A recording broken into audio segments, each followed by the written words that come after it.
Today, the only local news station with nonstop news. It's what we do. Good morning. Nonstop news starts right now. A reminder to the viewers who are watching, we are commercial free for the next 15 minutes. Lucky. Isn't that awesome? Yeah. And only we do that in town. We have you covered this morning, including a look at traffic with Joy and a look at your weather first with Jeannette. Hi, Jeannette. Hi, good morning. Happy Friday. Weather-wise, I mean, fantastic this morning. It is coolish, not quite as chilly as yesterday morning. The wind is still pretty calm here, but changes this afternoon. It'll gradually warm up and the wind picks up. Live look outside. Raul B. Rodriguez low weather cameras across the zones. You can see those spots that are in the 40s, low 40s. Uvalde 43, Gonzales 42. Here in San Antonio, 52 degrees, but on the north side of town, it is in the low 40s. So grab your sweater. You won't need it all day, unlike yesterday. Probably just through the morning, and then it'll warm up. We'll be up to near 70 at noon. This afternoon, lots of spots in the 80s, near 80 here. We'll see mid to upper 80s across the south and west. Temperatures will warm up over the weekend even more, plus the humidity returns. There is the chance for some rain several days next week. Your full forecast showing you those rain chances coming up in under 10 minutes. All right, when you saw me last, we were watching a crash here on the east side of San Antonio where a pedestrian was hit by a car. This was on the intersection of Roland Avenue and Rigsby Avenue. That scene has now cleared and those roads are now open, but we were waiting for an update on the condition of that person who was hit. For that, I want to turn now to David Mendoza. He's in your South Texas Ford dealer Sky4. He was above that scene earlier and he's been watching San Antonio for us all morning. David, what have you learned? Hey, good morning. Yeah, so what I could tell from that accident is that there were some minor injuries, but injuries worth being transported for. So the woman was upright and talking to paramedics and officers when I last saw them before she was transported. So that scene has now cleared. Right now I'm on the southeast side investigating a minor car accident at Killarney and Pickwell Drive. This is not really on the highways or anything causing any significant major traffic delays, but that being said, that is good news because we are green across the map, across the city. So we're looking good. I'm just kind of scouring, seeing what I can bring you, keep giving you updates here and there. So I'll keep my eyes on the road and let you know if I see anything. Back to you. David, we will check in again with you soon. We appreciate the thorough work that you're doing. As he mentioned there, our highways are all looking nice despite the issues that we've had. That's the latest. I'll check in again soon with your on-time traffic. All right, good job, guys. Right now, the Bexar County Sheriff's Office is looking for a wanted man. So we're going to show you a picture here. This is 31-year-old Antronion Moses. Last night, deputies got a call about a disturbance in East Bexar County. This was on Candlehead Lane. They showed up to the scene. They heard arguing inside. Woman came running out of the front door. Moses allegedly ran out the back door. Deputies say that he's been accused of several family violence incidents in the past. If you know where he is right now, please call the sheriff's office. This morning, we have an update on a shooting at a Northwest Side bar and grill that happened Wednesday night. We've learned that man who was shot during a fight has died. The medical examiner's office has identified him as 48-year-old Roger Wallace. This happened along Fredericksburg and Donneray Place. Police say the shooting stemmed from an argument between the suspects and the victim. Right now, police are still looking for that suspect. Also this morning, we've got the name of the man who died in a wreck earlier this week on the Northwest Side. So the ME tells us that the person who died was 26-year-old Sean Herrera. Investigators said that he was going east on I-10 near Callahan Wednesday, slammed into the car that was in front of him, which had stopped because of traffic. The latest now on a big story we've been following all week out of the Hill Country. Firefighters continue battling that crabapple fire near Fredericksburg, but look to be in the home stretch. This morning, that fire is 98% contained. The fire has been burning since Saturday, scorching over 9,800 acres. Firefighters say their focus now is on helping the victims who had property damage. We have new details this morning from Kendall County authorities about two wildfires that burned in that area from last weekend. So we're talking about the Boots Fire and the Headwaters Fire. They say the community there, the Community Wildfire Protection Plan helped them prepare for the fires before they even happened. So that's good news there. So thanks to aid, crews were able to put out the blaze before it devastated property even further. There was a wildfire risk these past couple weeks, and that we started forming a game plan of how we were going to attack a fire should it arise. Everyone's looking at this of how do we not become the next California. The hard work that they did out in the field, we couldn't have done that without them putting their lives on the line. Yeah, helping the help. That's great news. According to Kendall County Fire Marshal, 118 acres have burned. Nobody was hurt. That's always the really important part of this. The cause of the fire still, though, under investigation. The latest this morning after 2 homes were destroyed in a fire on the west side with dozens of firefighters battling that fire. Investigators say it started at a home on Leopard Path not far from West Military Drive and not too far from SeaWorld. Firefighters say no one was inside at the time. Residents called 911 after the fire jumped to a second house. We spoke to a man who lost his home and lived next door to where the fire started. Everything started at the bottom between the houses, and then when the fence caught, it started, well, from what I first saw, it ignited the window. Firefighters say no one was hurt. No word yet on what sparked that fire. Well, big story here. Plans to restrict big rigs from parking inside city limits could be a real thing after years of safety concerns from residents. So City Council approved an amendment yesterday to stop semi-cabs and semi-trailers from parking within city limits based on requests made to the city's 311 line. Restricted parking signs may also be installed in the areas of concern. Fines will increase from $35 to $500. There'll be a 60-day warning period before drivers are fined. That ordinance will go into effect in 29 days. And elder abuse continues to be an issue in San Antonio. Nearly 12,000 cases were reported in Bexar County in 2023 alone. Now a new training program is hoping to bring those numbers down. The city's Department of Human Services and Adult Protective Services are working together to launch a new online training program by May. The training is required for city workers in direct contact with elderly or the disabled. They will roll this out to a portion of their departments and then expand citywide. How to identify if they suspect that an elder or disabled adult may be experiencing either neglect or some sort of physical abuse, any type of abuse or exploitation. Now, the hope is to strengthen protection for older adults and drive down the high number of elderly abuse cases in the county. Well, let's switch gears here. We are 2 weeks away now from the start of the Final Four coming to San Antonio. Thousands, in fact, 100,000. One report that says 100,000 people will be in San Antonio. That's huge, obviously. A bunch of people in the downtown area.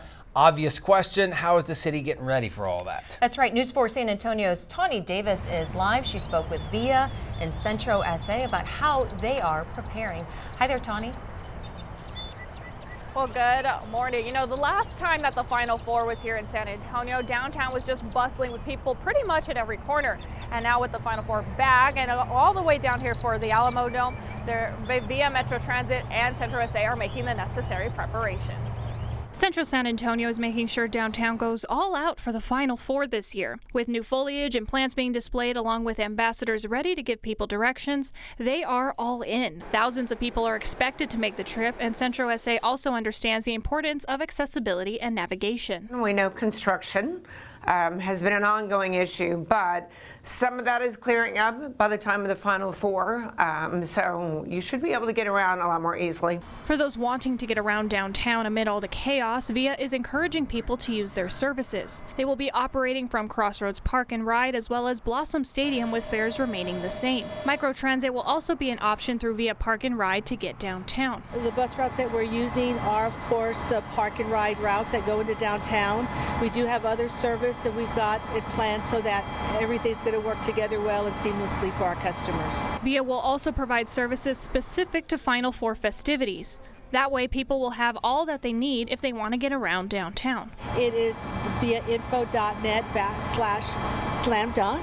And if they go onto that page, they'll have all the information they need to be able to navigate the system and to learn more about the services we're providing, along with the fares and the hours of service. With everything that is expected over the course of 4 days, this also gives San Antonio the chance to put its best foot forward and hopefully get the opportunity to host another Final Four. This is going to be a boon for small businesses and retail and restaurants and bars that likely have been suffering as a result of the construction. So my hope is that they'll be able to make up a lot of ground associated with the visitation probably 100,000 people that will be coming into San Antonio from out of town. So yeah, it is going to be a hopping time for downtown San Antonio. Final Four weekend is April 4th through the 7th, and for information on everything you need to know, you could go onto our website, news4sa.com. Reporting live, I'm Tawny Davis. Back to you. Now your certified most accurate 4-zone weather with meteorologist Jeannette. I was interested to see, in fact, my daughter asked me over the last week, hey, can we go? So I went and looked at tickets, and then I was just looking at ticket prices just right now this morning.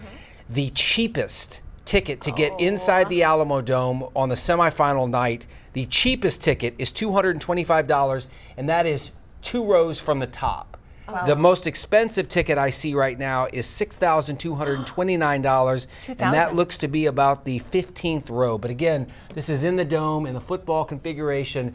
$225. Wow. It's like, is there something going on down there? I'm scared of heights, so even if that was a you know, your daughter is like, Dad. Oh, Emery. You know Don Harris. Dad, you have a media badge. Yeah, I said, Emery, we're going to watch it on TV with most of San Antonio. David can pay the $6,000. Right. All right, just go to weather. Let's talk about our weather. Sunny and breezy today. The wind was nice to us yesterday, but today and tomorrow it is going to be on the breezier side, and that's going to increase the fire danger, more of an elevated fire danger here the next couple days. Warmer and more humid through the weekend. Rain chances next week. Bit of rain possible late Sunday into early Monday, but higher rain chances later next week. And we need the rain because take a look at that drought monitor. Last week, exceptional drought across portions of Medina County and Bexar County. This week, we're now looking at a larger area with exceptional drought, and that extends from northern Atascosa County up into the hill country. Now, larger area under extreme drought in that red color. So we need the rain, and I'm excited about this. Rain chances ahead, 10% rain chance during the day Sunday. 30% Sunday night as a front comes through, 20% early Monday. Tuesday looks dry, and then next week, 20-30% on Wednesday, 50 to possibly 60% chance late next week, and we could still see rain in our area next weekend. The rainfall outlook from the Climate Prediction Center is showing above normal precipitation across pretty much all of Texas, well above normal down across deep South Texas in that dark green. So that is very exciting stuff. Hopefully that verifies, because as you saw, we need the rain. Here's our next weather maker. It's a front that's slowly approaching from the north, and that's going to stall out across North Texas tomorrow, and then it works its way farther south into our area by Sunday.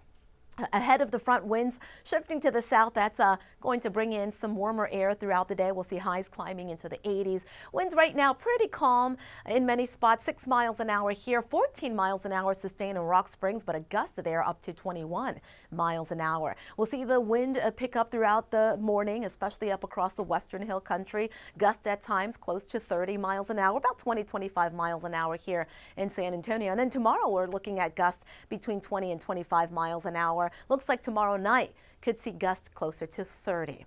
As we go through the day today, sunny, dry, warming into the 80s. Tomorrow, not quite as cool as this morning, at least tomorrow morning. And then tomorrow in the afternoon, we'll climb to the mid and upper 80s. Partly to mostly sunny Saturday, but more clouds on Sunday as we get that deeper flow from the Gulf. That's out ahead of the front. Couple showers, maybe a thunderstorm with the front Sunday night. Early Monday, a shower or two, and then drier later Monday into Tuesday. Watch what happens by next Thursday and Friday. We start to see some more widespread rain coming across the area. About 1/10 of an inch to 1/4 of an inch of rain possible Sunday night into Monday. And then we could see rain measuring up in inches across our area over the next 8 days. Very nice this morning, clear and coolish. May need the sweater at least until mid-morning. At noon, near 70 degrees this afternoon, topping out in the low 80s. Again, fire danger today because of the breezy conditions. And remember that we still have a very dry air mass here. Over the weekend, tomorrow 86 and breezy, 85 Sunday, 30% rain chance Sunday night. It looks like it will be cooling down late next week as those rain chances increase. Here's the extended forecast for the other zones.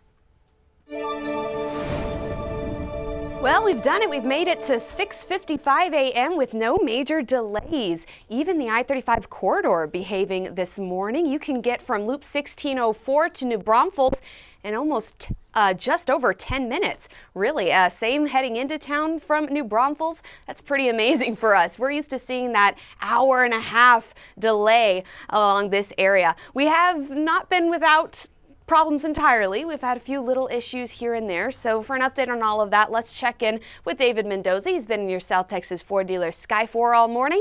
David, hello. Hey, happy Friday. We made it till 7. No major accidents, no major closures. We are doing all right, so I'm going to keep it short. Let's end and wrap traffic with a view of downtown. So until next time, back to you. David, I love it. That's the latest with your on-time traffic.